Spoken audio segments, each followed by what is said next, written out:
Good afternoon. I'm Dr. Nicolette Peterberry, part of the NIH Office of Laboratory Animal Welfare. Today is Thursday, June 15th, 2023, and I'm pleased to welcome you and our speaker to our webinar today, titled the Arrive 2.0 Essential 10, Guidance for NIH-Sponsored Research. There are just a few housekeeping details before we get started. If you have questions throughout the webinar, please enter them in the Q&A box.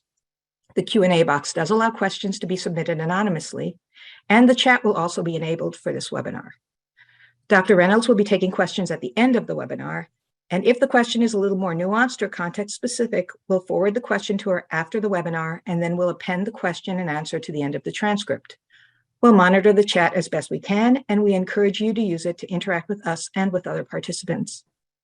The slides, transcript, and webinar recording will be available after the webinar on our website, but they do need to be processed for 508 compliance, compatibility before posting, and this can take a few weeks, so please do bear with us.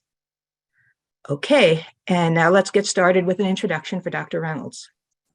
Dr. Penny Reynolds obtained her undergraduate and master's degree in wildlife biology and zoology from the University of Guelph, Canada, a master's in biometry and PhD in zoology and statistics from the University of Wisconsin-Madison, and has American Statistical Association GSTAT Professional Statistician accreditation.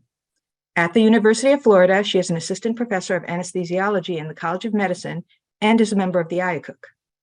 Dr. Reynolds has been deeply involved with the development of the ARRIVE guidelines. She was part of the International ARRIVE 2.0 Guidelines Revision Working Group and is a co-author of the ARRIVE 2.0 Revised Guidelines and ARRIVE 2.0 Explanation and Elaboration document. She was awarded the 2021 UK Animals and Science Education Trust 3Rs Prize, and together with collaborators Maggie Hull and Elizabeth Nunemaker, the 2022 IQ Consortium and ALAC International Global 3Rs Award for significant and innovative contributions to the 3Rs of animal-based research. She is a published advocate for the improvement of animal-based research through application of statistically based experimental design principles and quality improvement strategies. But before we begin with the presentation, we do have a few poll questions for attendees to see how much you know about our topic today. Can we please have the poll posted?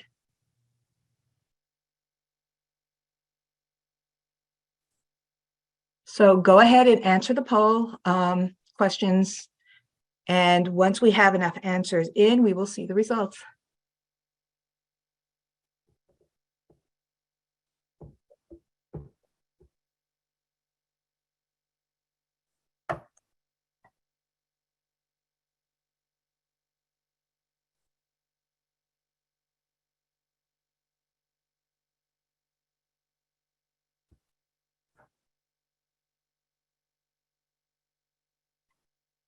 Okay, so we have a mixed bag here. We have a lot of people who've heard of the ARRIVE 2.0 or other reporting guidelines, but maybe not so many people who have experience in writing up your research using them. That's really good to know.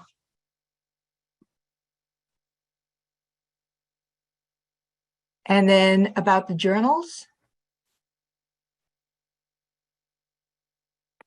Let's see. Yeah, there are a lot of people who don't know if the journals you submit most frequently to endorse the ARRIVE 2.0 reporting guidelines. So that will be your homework after today's webinar. Okay, terrific. Attendees, once you've looked at the final results, please feel free to close the poll window and we can continue. And just a quick update before we begin, Dr. Reynolds does not currently have camera capabilities, so you won't see her during the presentation. Welcome, Dr. Reynolds. The floor is yours. Thank you, Nicolette. Thank you for the very kind introduction. So, best practices in scientific research, just like everything else, are constantly evolving as more and better evidence becomes available.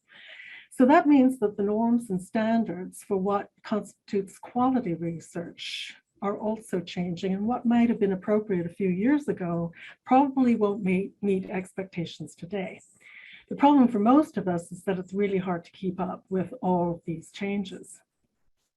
So today I'm going to talk about why the NIH is now recommending the ARRIVE Essential 10.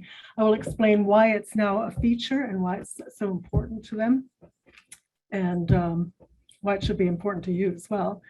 I will then do a deep dive into each one of the 10 items that are featured in these guidelines. I will explain what they are, what they mean, and why they're important. And then finally, I'll conclude by showing a couple of tips and tricks on how to make these work for you in your writing up and design of your research. Dr. Reynolds, could you speak up a little bit, because some folks are saying that the volume isn't quite loud enough. Oh, I'm sorry, just a moment. No worries. Let's see. Trying to find the volume here. I'm going to have to stop screen sharing for a moment. I can't see the controls.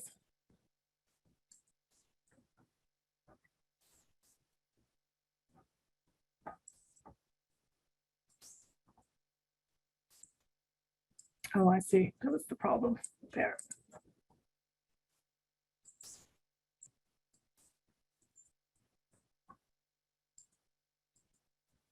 Okay, can everyone see the screen now? Yes, we can. Okay, and can you hear me? I can hear you. If any of Okay. you can, yes, we have Yes. thumbs up. Oh, good. Yes, I see that. Okay, so a few months ago, back in February, NIH produced a notice which is encouraging the use of the ARRIVE Essential 10 checklists in all publications featuring animal-based research involving vertebrates and cephalopods. Now, this is a recommendation. It's not mandatory. However, when NIH suggests something, it's probably a good idea to pay attention, especially since the funding climate doesn't show any signs of improving anytime soon. So what are the ARRIVE guidelines? Well, ARRIVE is an acronym standing for Animal Research Reporting of In Vivo Experiments. And what these guidelines are is what has been agreed on by international consensus as best practice for reporting animal-based research. The whole goal is to improve it so it's more useful and has a longer shelf life. So the entire theme is that there's increased emphasis on rigorous, well-described methodology and shifting the emphasis away from sexy, splashy results, which may have no substance to them. Now, part of the reason for the NIH recommendation coming as it did was in response to the advisory committee to the director of NIH, who made a report back in June 2021. They submitted recommendations in 5 domains for enhancing the rigor, transparency, and translatability of animal research. And what featured quite largely in there was that the ARRIVE 2.0 guidelines should be followed at all stages of the entire research process, not just for the writing stage, which is what they are actually recommended for, but they suggested that if these elements are strengthened across the entire research life cycle, the resulting knowledge base and quality of research as a whole will be better and better able to inform future research. So the theme of this is that good science must be done for sure, but it must not only be done, it must be seen to be done.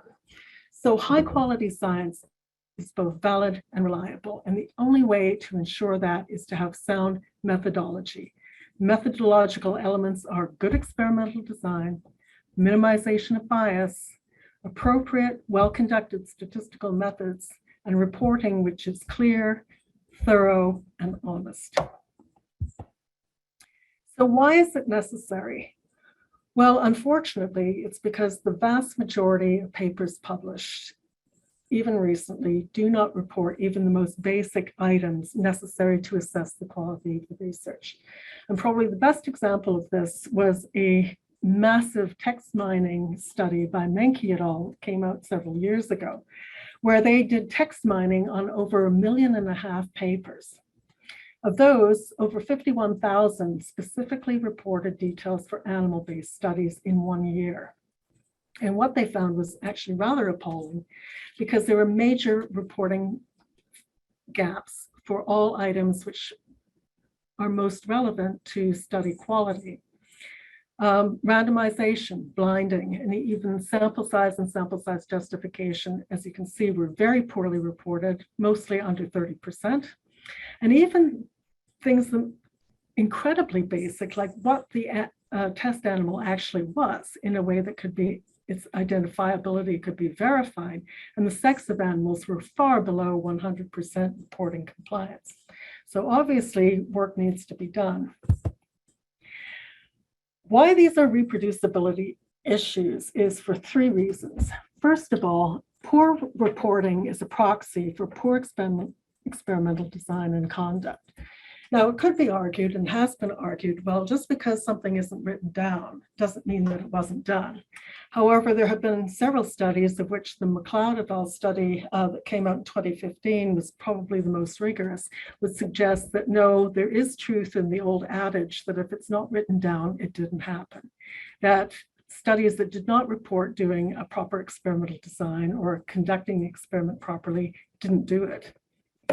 Second thing that it indicates, and why it's so a threat to reproducibility, is researcher complacency. Is that methodological illiteracy in terms of the method standards that we have previously identified seems to be the norm rather than the exception. And finally, the checks and balances, which are supposed to ensure that poor quality papers don't get published, are clearly broken. We found that peer review and editorial processes are not stringent, they're not sufficient, and many times, even if they're endorsed, they're certainly not enforced. So why should we care? Well, we should care because poor quality research is wasted research. It doesn't matter how many publications are out there. If the question is irrelevant, incoherent, if the methods are inappropriate and inadequate, if the data are inaccessible and unreliable, then the results are unusable. There are two implications for this. That poor quality research is a major loss of money. And large funding agencies such as the NIH and the Department of Defense are understandably irritated by pouring hundreds of millions, if not billions of dollars into research and getting no return on their dollar. So this old paper from Friedman actually broke down the economics of lack of this reproducibility in animal-based research. So the numbers are a bit dated, but the principle is the same, is that more than half of studies are essentially not reproducible and therefore a waste. And at least 2/3 of this has to do with study design, data analysis, and reporting. More recent analyses suggest that actually some of these proportions have shifted, and that the reporting of biological reagents and reference materials has improved considerably. However, the reporting of methodology and lab protocols has gotten substantially worse. But the second major effect of wasted research is ethical, and that relates to the collateral costs. First of all, hundreds of millions, if not billions of animals are wasted in research which is non-informative, and thousands of human beings on the other end of the research pipeline are injured and even killed because of overhyped research which is not properly conducted. These facts have been weaponized by some of the groups that are trying to stop animal use in research, and it has to be admitted that they do have a point. Just a few of the examples of preclinical research which has gone on to have extremely deleterious effects for the practice of human medicine includes nearly all ALS drugs. Most of the positive drugs have been shown in animal trials, had been shown to actually be an artifact of poor study design, mostly confounded with litter effects. Famous study of sildenafil used to treat fetal growth restriction directly led to the death of 10 neonates, or 11 neonates rather. A TB vaccine shown to be promising in non-human primates turned out to harm children. And of course, the recent dust-up about amyloid beta and as causative agent for Alzheimer's had been shown to be actually fraudulent. There's still, the jury's still out onto whether or not all of that line of research has been wasted. We'll have to see. So back in 2009, concerned about the lack of reporting standards in the preclinical research area, the NC3Rs of the UK, with funding from NIH OLAW, conducted a systematic survey and review of all government-funded published research using animals. The results were so dismal that they came out with the first standardized reporting guidelines, the ARRIVE guidelines, in 2010. However, even though well over 1,000 journals have now officially endorsed these guidelines, they still don't seem to have had sufficient traction, and that reporting standards are still universally quite poor. So the second international working group was convened in 2017 with the goal of revising, updating, and streamlining these guidelines to make them more useful and more user-friendly so that researchers would be more inclined to use them. Now, this was a multi-year international collaborative effort that was characterized by extremely rigorous and strict methodology. So just so you don't go away with the idea that it's just some random thoughts and how you ought to write a paper by some random collection of people, this was incredibly, incredibly rigorous. Development of the guidelines alone took over 2 years. Working group comprised of 28 members from 7 countries, representing a diversity of stakeholders and expertise. After the guidelines had been worked out as a first pass, they were sent out for an external consensus process involving Delphi procedures. 73 participants from 19 countries, again, representing diverse stakeholders. And so it went through an iterative process where each of these participants would rate it, review it, comment, send it back to the working group, who proceeded to revise it, sent out again until there was consensus. And in the final phase, they were road tested by publicly posting the guidelines on public forums such as arXiv. Manuscripts were reviewed by people who were willing to collaborate. And again, it went back to the working group for further revision. So the end result was 2 big products. First was the checklist itself. It's 2-tiered. The essential 10 are the list of the minimum information required for assessing rigor and reproducibility. These are the items which convey internal validity to a study. Now, the second tier is called the recommended 11. Now, this is a bit of an unfortunate name because people assume that recommended means optional. They're not. It's just this information is required for assessing the context of the specific study and the generalizability of the study. It does not contribute directly to the internal validity of the study, which is what I'm going to focus on today. Along with the checklist is an explanation and elaboration document. So this is an extremely hefty 80-page user's manual, which explains every item, all 21 items in depth, what they mean, why they're useful, what they're for, and then it provides practical working examples from the published literature on how to report those items. So what are the essential 10? Well, this is what the checklist looks like. Again, it's an expert consensus on the priority information needed to communicate the internal validity of the study. These are the best practice items universally agreed on for reliability, validity, and reproducibility. And the items are arranged not in rank order of importance, but in the workflow order. So this reflects the natural flow of an experimental process. First one is study design. What the guidelines say is for each experiment. At a minimum, describe the groups, the controls. If you don't have a control group, explain why, and explain what your experimental unit is. So what it means, it's asking what are you comparing? And this is a formal statistical structuring of your predictor variables. What is being compared? The experimental unit is your unit of analysis. It can be the individual animal, but it might not be. And I will get onto this in a second. The key idea is that a statistical study design is a method of controlling variation. It is a statistical model for your research. Some examples are the randomized complete block design, which controls external sources of variation. repeated measures design and paired designs, which control variation both between and within animals. And, excuse me, the factorial design, which is useful for when you have multiple inputs. For example, in this example, you want to compare the effects of drug and sex. A factorial design allows you to simultaneously evaluate multiple inputs. It can identify interactions, synergisms, antagonisms. It shares the sample size across multiple input variables, so as a result, it saves time, money, and it's extremely animal sparing. The other aspect of study design is identification of the experimental unit. And this is being defined as the smallest division of experimental material such that any two units receive different treatments in the actual experiment. Now, that's a bit of a mouthful. So what it means is that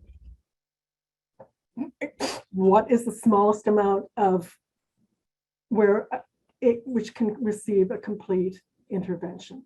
For example, in this case, the experimental unit is not the mouse, it's the mouse flank. Each one can receive a separate treatment. So the mouse is actually a type of block effect. In the randomized complete block design, blocking is on cage, so each mouse can receive a separate intervention. So the experimental unit in this case is the mouse, and you've got 4 mice in each group. However, this is an example of pseudo-replication, which is actually, unfortunately, very common. Suppose you wanted to administer a drug or a control drug or placebo substance in the drinking water. So that means all animals in the same cage would get the same treatment. In this case, the cage is the experimental unit, not the individual mice. So instead of having a sample size of 8 per group, you really only have a sample size of 2 per group. So this is to be discouraged. Why does it matter? It matters because study design is the backbone of good research. It determines how your data are collected, what data are collected. It determines the statistical analyses for sure, and also how the results are to be interpreted. As a result, it increases power, reduces noise, and increases the information you can get out of the study. It also reduces animal numbers. The problem here is that a design cannot be imposed after data are collected. So if you've collected your data, you haven't thought about what the design is, you see this on the checklist, oh, forgot to put it in, it's too late, you didn't have a design. So it matters because this is the single biggest obstacle to improving the quality of research overall, is that people don't understand what a study design is. Often I see it conflated with a method of analysis, such as a t-test or an analysis of variance. The clues in the name, those are methods of analysis of the data, which are predicated on the assumption you have an underlying design to begin with. The other shocking thing is that these sorts of statistically based designs, the ones that I've mentioned before, like randomized block designs and factorial designs, have been around for almost 100 years. But most studies in the literature don't have anything reported. They certainly weren't done. And this is because in introductory statistical service courses, most of them are simply not taught. And it really matters because if a study is not designed, it's grossly inefficient and highly wasteful. What we see is that a lot of studies are more or less organized by what the investigator calls groups or cohorts. This is not only mistaken and completely misunderstood use of these concepts, they're also incorrect. So what this means, if the study is not designed, it means your statistical methods downstream are going to be misused. And so therefore you will miss any true effects if there are any to be detected. And logistically, it wastes a tremendous amount of animals. Number 2 is sample size. What the guidelines request is that you specify the exact number of experimental units, the total number of experimental units in each experiment, and the total number of animals used. Remember, experimental unit is not necessarily the same as the animal. And then it asks you to justify how you arrived at the sample size you did. So sample size is the number of experimental units per group. It's important because you need to track the numbers through the study. They need to add up, and you need to see if there's any losses. But it's also part of numbers justification, is that are the numbers of animals used in the study or the experimental units used in the study, are they adequate to answer the research question in the first place? So are the numbers feasible? Are they verifiable? And are they ethical? That matters because sample size is, of course, the number one reproducibility item. It's the most basic statistic you can ever hope to find. So that's why it's number one for reproducibility. If you don't know what the sample size is, you cannot possibly assess any of the results or even the appropriateness of any statistical analyses methods that we used. But it's also the number one defining ethical principle for any use of animals. Remember the 3 R's: minimal harm for maximum scientific value. Most of the book published by Russell and Birch on the 3 R's, this is what they really talk about most of the time. Thinking being that if the sample size is too large, it wastes those extra animals. But if the sample size is too small and the study is underpowered, it wastes all of them. Unfortunately, the majority of published studies, and more than 95%, it's probably closer to 98%, they neither justify the numbers that they used, or even report the numbers in such a way you can actually figure out how many animals were used in the first place. Often when I'm reviewing the literature and animal protocols, I'll see several kinds of justifications which are not justifications at all. And the first one of these, the most common, is what I call magic number syndrome. They pick a sample size that worked in previous studies based on our previous publications. This number is sufficient to obtain statistically significant results, or what everyone else does. No, that's not correct. Secondly, some people just make it all up because, oh, well, they'll just pick some number out of the air because you never know what might happen, or we don't know how many animals we will require because it's an exploratory study. My personal favorite of all time is someone who requested 91,386,777 mice for a 3-year project without any sort of rationalization at all, except that they had spreadsheets. Number 3 is what I call the passive-aggressive excuse. This is the quiet part out loud, which nobody really verbalizes. However, Fitzpatrick and all did a survey of over 1,000 IACUCs and several thousand people associated with them across the United States. And one of the most common responses especially from senior investigators, is that they don't see the need for power calculations or sample size justification at all. They concluded that it's just a necessary evil to satisfy both the IACUC and reviewers of journal articles. So that's completely missing the point of what a statistical sample size justification is supposed to do. Number 3, along the lines of sample size are the inclusion and exclusion criteria. What were the reasons that you used to disqualify or include animals in their data? Did you specify those criteria up front? If not, say so. For each experimental group, explain why animals or data points weren't included. And for each analysis, report the exact sample size in each group. It means that you need consistent a priori criteria for including or disqualifying both the animals and their data. Now, inclusion criteria are just any key features of the target population that you use to answer the research question and should be addressed by the animals or experimental units in your sample. Exclusion criteria are those features which will interfere with the study goals, which you also decide on ahead of time. So, for example, the animal was sick, or an instrumentation failed, so you wouldn't be able to collect the data that you needed to measure the outcomes of the experiment. Those are reasonable exclusion criteria as long as they're defined ahead of time. It matters because not only do you need to define the subject pool for obtaining the best possible data so that your sample is truly representative of the defined study population, it also minimizes the bias that result from arbitrary decisions as to whether or not to include or exclude data. More than one occasion, I've gone into a lab where an experiment was being conducted, and over here the project leader saying, oh, well, this animal doesn't seem to be doing so well, we're not going to include it, or we'll make it a control.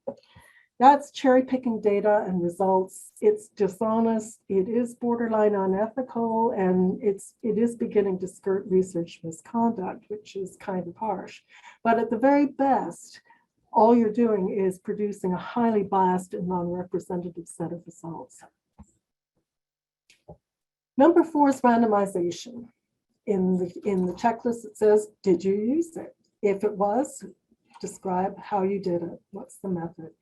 And randomization can also be used to minimize the effects of potential confounders, like the location of a cage or the order in which the animals were processed. If you didn't do it, say why. So what is randomization?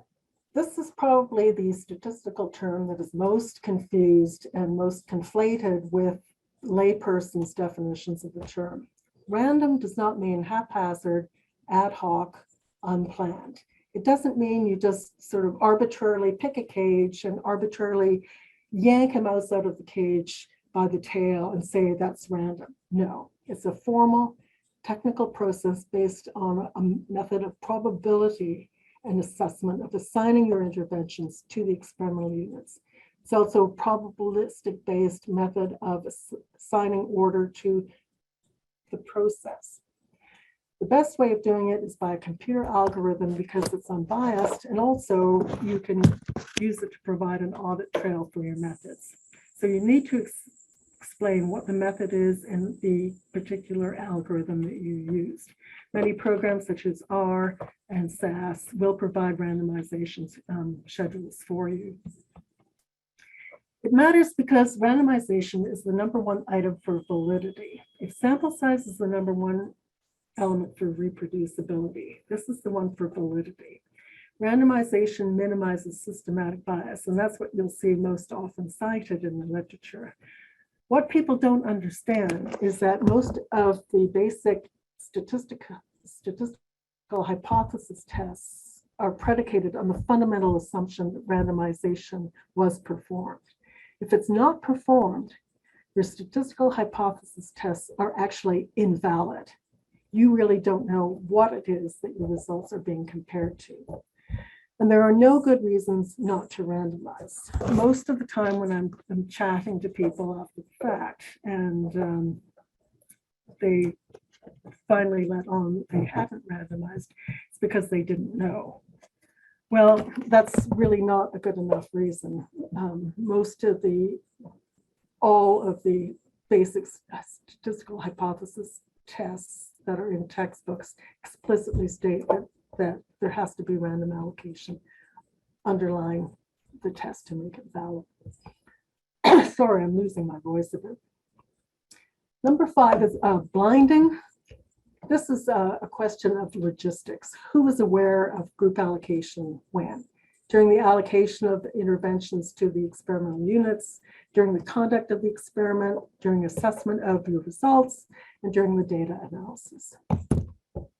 Now, blinding is kind of an old-fashioned term. It's a bit biased and enablist and sort of discriminatory. So I actually prefer the more descriptive term allocation concealment. What it is that you're hiding from some or all of the personnel involved in the experiment which treatment was received by which subject or experimental unit. This is logistic. You can't do allocation concealment after the data are collected, although it can be imposed at any or all stages, preferably all 4. The personnel assigning treatments to the experimental units during the performance of the experiment, certainly during the assessment phase, the people who are evaluating the outcomes, and during the interpretation phase, whoever your data analyst is. It matters because this minimizes the cognitive biases that are always present. You may not even know that you have cognitive biases, but it's especially critical for outcomes where any sort of subjective evaluation is required, like histology or assessing behavior or clinical progress of an animal. The tendency is to be biased in favor of whatever intervention that you prefer, say a test over control. You really want your test to work. So you'd be more inclined to judge results favorably if you knew which treatment it had already received. Number 6 is outcome measures. It clearly defines what it was that you were measuring. And if you have a hypothesis test study, which most people do, you need to specify a primary outcome measure. What are outcome measures? Well, it's the dependent or the response variable. This is anything that's specific, that's measurable, that assesses the effects of the intervention. The primary outcome is the one that you have prioritized to be most important relative to the central hypothesis. This is important because this is the one in which studies are powered off of. Other variables, which there's usually a lot of other things that people measure, those are nice to know, but they have a lower priority. And it matters because the study is not only powered off the primary outcome, it's also interpreted off the primary outcome. Now, many researchers want to measure lots and lots of things in order to maximize as much information as possible that can be obtained from each animal, and that's a good thing to do. However, if the outcomes are not prioritized, first of all, the study tends to be overly large and unfocused, so it's really difficult to interpret it. But the biggest source of bias here is the temptation to chase significance or cherry pick the results. So one of your results, a key result, was not statistically significant. So usually the temptation is to go herring off after something else you've measured, which did show a small p-value. Well, this leads to a lot of false positives and certainly non-informative research. Number 7, statistical methods. What the guidelines are requesting is you provide details of what you did and the software that you used. And when you do use statistical methods, you have to assess whether or not the assumptions underlying each method were actually met and what you did if the assumptions weren't met. What it means. If you do a survey of any sort of research literature for very long, you'll see that the statistical methods sections, of which all papers usually have something, tend to be copied almost exactly from one paper to another. But statistical methods have to be bespoke. They should not be boilerplate. What did you do for this study? And was it appropriate for this study? So your study design and your statistical methods have to be aligned.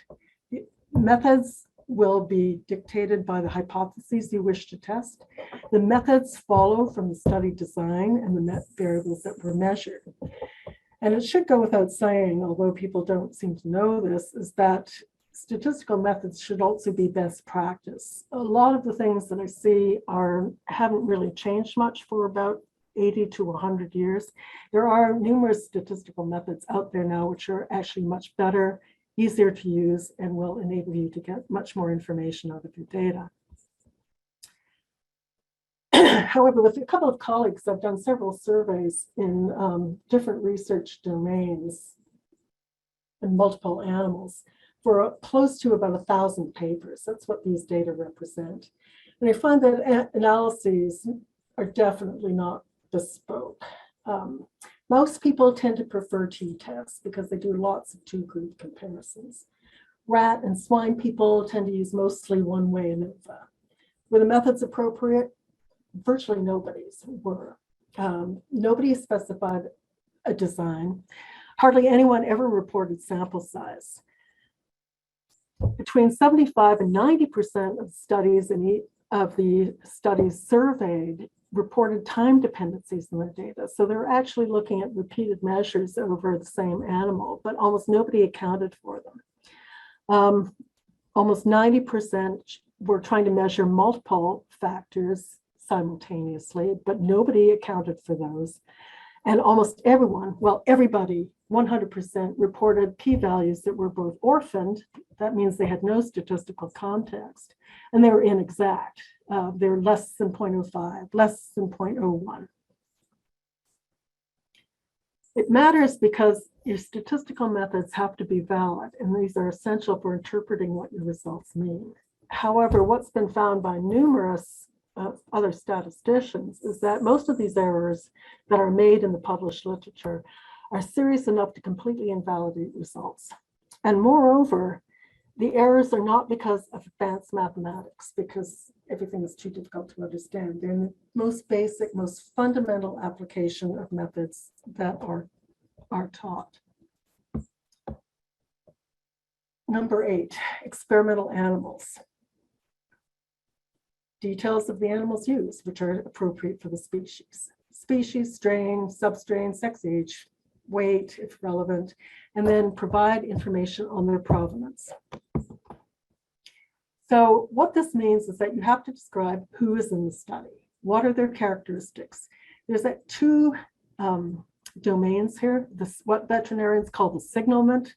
You need details about the animals used, species, age, strain, weight, that kind of thing.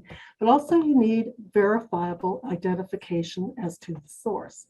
There's strain numbers, stock numbers, the vendor. It matters because this is really important information for assessing study validity. Is the sample appropriate? Is it representative? And can the results be extended? So when you see signalment information, that's analogous to the sort of demographic data we have to report for human clinical trials. Again, is the sample representative? But source, and especially for mice, is really, really essential because from different vendors, or even different facilities from the same vendor or different sublines can show totally different responses. And one of the problems we have in trying to chase down anomalies in the literature is finding out where the mice came from. This frightening example I've shown to the right here shows one study done with some knockout black 6 strains. They have this knockout strain that they want to compare to 2 wildlife lines. One of them was just the regular Jackson black 6 line, but the other was an NIH subline called NJ. And you got completely different results from using the different wild type controls. So reporting the source and reporting all aspects of the signalment, and especially the strain and stock lines, is extremely important information to include. Number 9 is experimental procedures. What did you do? When did you do it? How did you do it and why? Pretty straightforward. Now, most people are afraid of getting too wordy, although they're usually quite good about explaining the experiment itself. So flow diagrams like the one shown on the left are actually quite useful for reducing the verbiage. But what is also included here is not just the experiment itself. We also need information on what happened before the experiment, after the experiment, and termination procedures, especially euthanasia. It matters because every manipulation you do can affect the results. Most people are pretty good about reporting the direct technical aspects, the molecular, the lab work, and so on. But the information about what was done to the animals tends to be very poorly reported. That includes things like husbandry and handling, habituation training that you did to minimize stress. The disease and injury model is sometimes very vague, surgery, monitoring, sampling, and most disturbingly, drugs, analgesia, anesthesia, and welfare care, and even euthanasia are very, very poorly reported indeed. Usually less than 10% have enough details so you can figure out what was going on. And finally, number 10, for each experiment, including if it was independently replicated, report your summary statistics, measure of variability, then the effect size of the confidence interval. Now, this is the one section which is explicitly statistical. So what it means is that, first of all, you need to quantify the details and characteristics of who was studied, the summary data for your sample. So details of the signalment, any baseline pre-intervention clinical lab characteristics, means, standard deviations, a sample size, and a measure of variation, such as the standard deviation for continuous data, interquartile range, if you expressed it as a median. You do not report standard error of the mean. That is a population sample. It's not appropriate for describing a sample. Sorry, standard error of the mean is for a population. It's not for a sample. We also need to describe the results in quantitative terms. A summary of the major results for each group, the differences or effect size that's applicable to the results of your hypothesis tests, and some population-based measure of precision. So that is your sample size per group, the point estimate, which is a mean or a mean difference, and a measure of variation, which in this case is confidence intervals. It matters because it's the results of your hypothesis tests, which are not only used to interpret your data, but are also used to make inferences about the larger population from which you've been studying a sample, which hopefully is representative. So descriptive statistics like your mean and your standard deviation or your counts and percentages will summarize the properties of that sample. What confidence intervals do is provide interpretable information about the population. Say describe if you're comparing, say, 2 or 3 different groups, they'll describe the size of the difference, the direction of the difference, was it bigger or smaller, and how much uncertainty there was associated with the observed effect. The uncertainty is measured by confidence intervals. It's important to note here that this section does not state anything about p-values. This is because p-values have no clinical or biological meaning. They are an artifact of the sample itself, its sample size and the amount of variation in the sample. And when they're reported on their own with no statistical context, you can't use them at all in any way to summarize how useful, how actionable, or even how important the results are. P-values don't tell you that. So finally, making these essential 10 items work for you.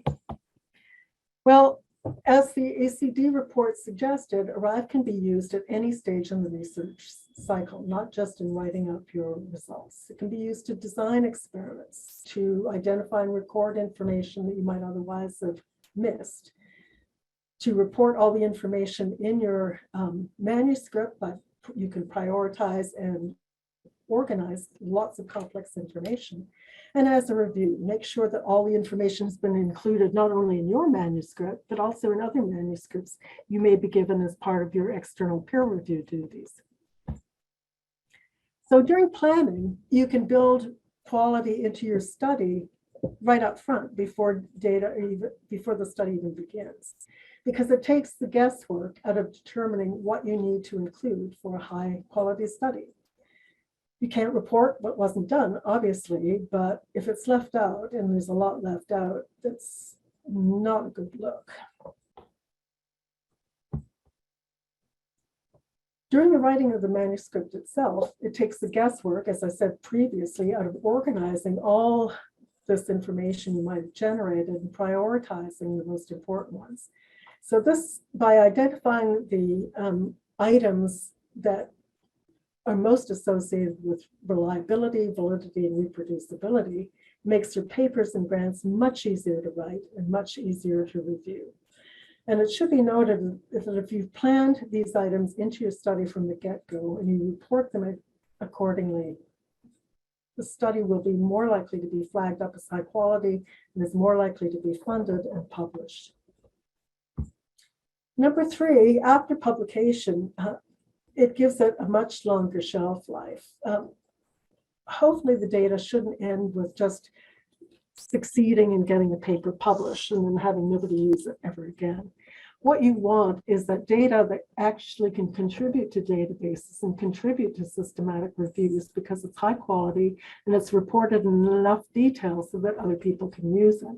And therefore, this is what it is that reliably will inform the progress of future research. Now, I want to quickly address in the remaining few minutes some of the frequently asked questions and concerns. it should be clear that the ARRIVE guidelines simply tell you what to report, what you did do, and justify what you didn't do. Most of the problems occur because researchers get a bit confused about conducting research and reporting research, and they conflate the two. One of the questions I get most asked most often, or actually it's usually stated, is that people are afraid it's going to stifle their creativity. Well, no, it's not. This is actually a bit silly because guidelines don't prescribe any research topic. You can do whatever you want. What the guidelines do is just help you report your methods and results clearly so that other people can use them and they can be clearly understood and evaluated. If the information's missing, the article is going to be useless. What if you don't do these items? Well, the reporting can still be complete, even if you didn't do it. If you didn't do it, say so. And in fact, some of them might not be possible. For example, you're doing experiments on evaluating a new procedure or device. Well, obviously, you cannot blind the allocation there. But if the key reproducibility items are not performed, you need to report it honestly, justified if it's scientifically warranted, like it's not possible to conceal the allocation for a procedure device, but listed as a study limitation. And for goodness sakes, don't lie about it.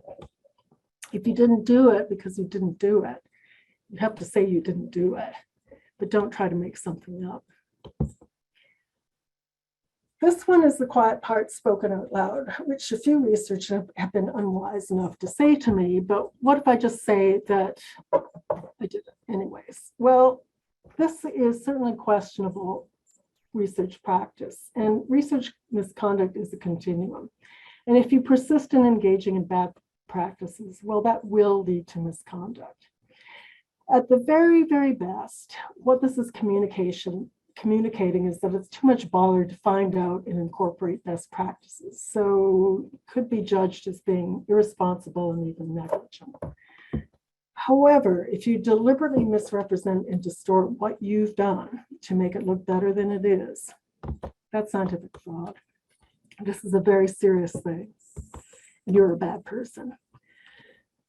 So it really is in everyone's best interest, including yours as a researcher, to get up to speed with what the requirements are, because even if you're not telling a lie, being ignorant and incompetent is really not a good look.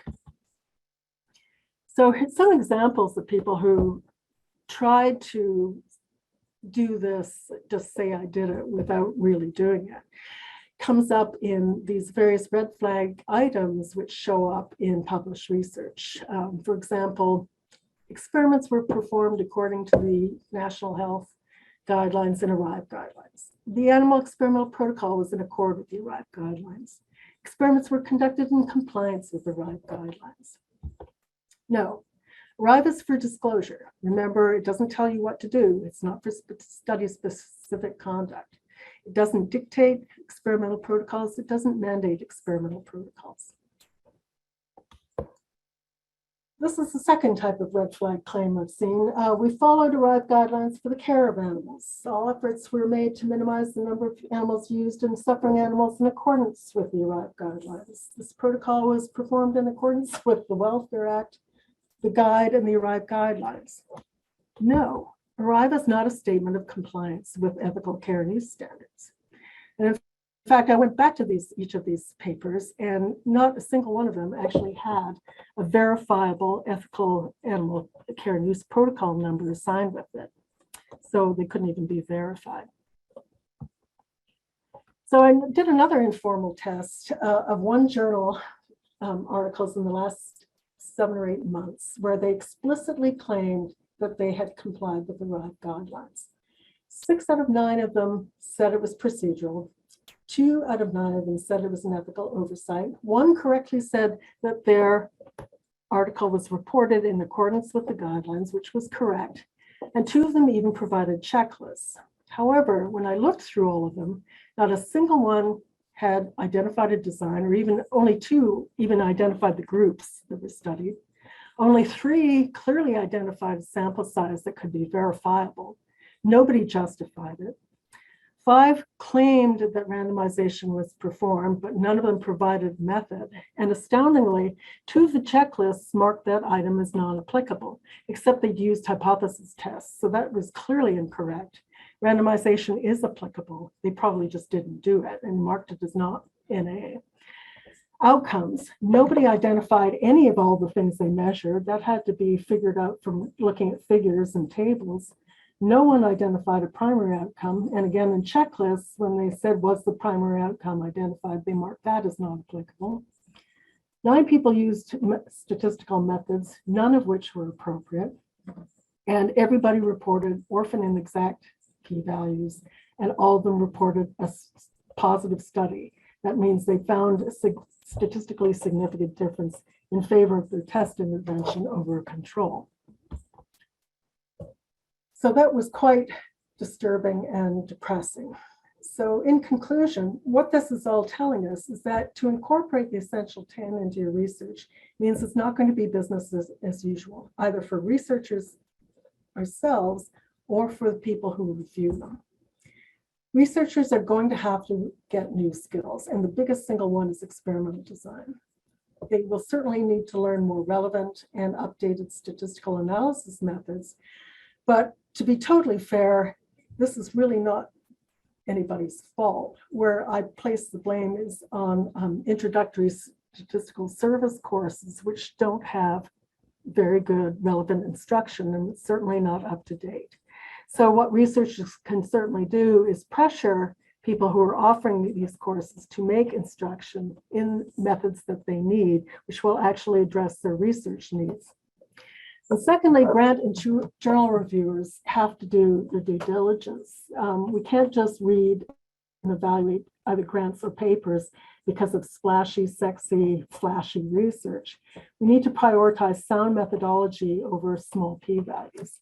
And it should be noted that if you follow the checklist standards for reviewing papers, it will certainly minimize the time you spend reviewing, because if they don't have their methodology in place, you don't have to bother with their discussion because it's obviously really not in accordance with what they did. So in summary, in order to have good science, we need reliable, valid, and clearly and honestly reported information. The quality of research depends on how valid the experiments are, and the reporting guidelines will help us get there.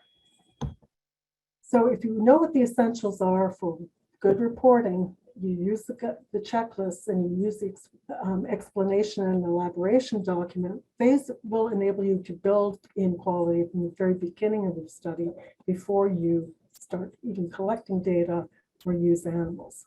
And that means the fewer animals that are used, the less research is going to be wasted. So where to find the ARRIVE guidelines? I've posted links to the website, which is your one-stop shop for everything you need. The checklist, the overview, and the E&E documents can be found in PLOS Biology. And also there was simultaneous release in several other journals of checklists, so they're freely available. And I want to finally thank Dr. Nathalie Pepsi-Desser of the NC3Rs, who led this really massive effort to revise and update the guidelines, and the massive organizational efforts it took. The NC3R staff and the ARRIVE 2.0 working group colleagues. So now I'd be happy to entertain any questions. Thank you, Dr. Reynolds. We are at 2 o'clock on the dot, so I'm afraid we don't have any time for questions right now. But don't worry, we will append. We've taken note of these questions, and we will append answers to the end of the transcript when it comes out. We are very appreciative of this incredible information. Thank you, Dr. Reynolds. And please be aware that our next OLAW online seminar will be sometime in the fall with a topic to be determined.